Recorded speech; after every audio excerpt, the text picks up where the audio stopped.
তাহলে কি ক্রমশ মুসলিম সমাজের মসিয়া হয়ে উঠছেন নওশাদ সিদ্দিকী? কেবলমাত্র মুসলিম সমাজ নয়, দলিত আদিবাসী সম্প্রদায়ের মানুষরাও তাকে নেতা মানতে শুরু করেছেন। বিগত কয়েকটা মিটিং মিছিল লক্ষ্য করলে দেখা যাবে তাকে দেখার জন্য জনতার উপচে পড়া ভিড়, বিশেষ করে যুব সমাজের। প্রাণপ্রিয় ভাইজানকে দেখতে নিজের জীবনকে বিপন্ন করে গাছের ডালে উঠে পড়লেন কয়েকজন যুবক। ঘটনাটি গত কয়েকদিন আগে ক্যানিং ঘুটিয়া শরীফ অঞ্চলের মমো ব্লিচিংয়ে মৃত জামিল উদ্দিন সাহেবের বাড়িতে যাওয়ার সময় তার পরিণত কথাবার্তা, মার্জিত ব্যবহার মন জয় করে নিয়েছে হিন্দু মুসলিম সব সম্প্রদায়ের মানুষের। নওশাদ সিদ্দিকী এ বিষয়ে আপনার মতামত অবশ্যই কমেন্ট বক্সে জানাবেন। তাহলে কি ক্রমশ মুসলিম সমাজের মসিয়া হয়ে উঠছেন নওশাদ সিদ্দিকী? কেবলমাত্র মুসলিম সমাজ নয়, দলিত আদিবাসী সম্প্রদায়ের মানুষরাও তাকে নেতা মানতে শুরু করেছেন। বিগত কয়েকটা মিটিং মিছিল লক্ষ্য করলে দেখা যাবে তাকে দেখার জন্য জনতার উপচে পড়া ভিড়, বিশেষ করে যুব সমাজের। প্রাণপ্রিয় ভাইজানকে দেখতে নিজের জীবনকে বিপন্ন করে গাছের ডালে উঠে পড়লেন কয়েকজন যুবক। ঘটনাটি গত কয়েকদিন আগে ক্যানিং ঘুটিয়া শরীফ অঞ্চলের মমো ব্লিচিংয়ে মৃত জামিল উদ্দিন সাহেবের বাড়িতে যাওয়ার সময় তার পরিণত কথাবার্তা, মার্জিত ব্যবহার মন জয় করে নিয়েছে হিন্দু মুসলিম সব সম্প্রদায়ের মানুষের। নওশাদ সিদ্দিকী এ বিষয়ে আপনার মতামত অবশ্যই কমেন্ট বক্সে জানাবেন।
चलो भाई चलो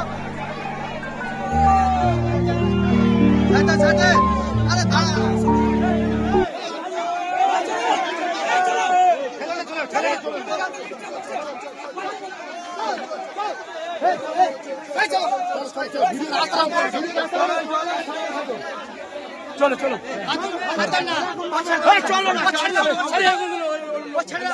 फुटे नीचे